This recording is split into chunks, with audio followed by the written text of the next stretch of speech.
الله أكبر.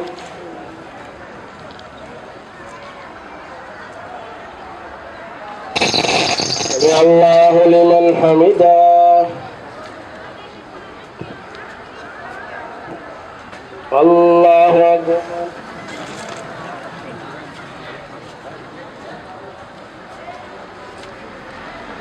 الله أكبر. الله أكبر.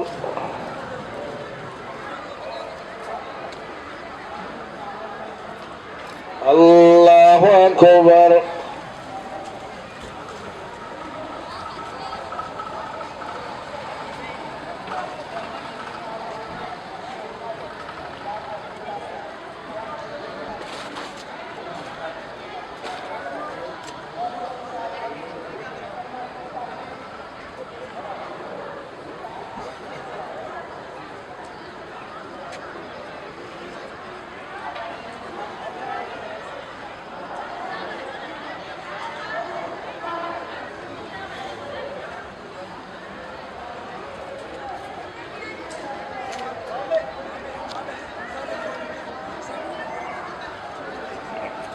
السلام عليكم ورحمة الله.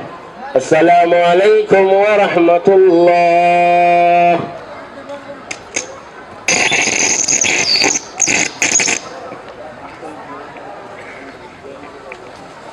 بسم الله الرحمن الرحيم.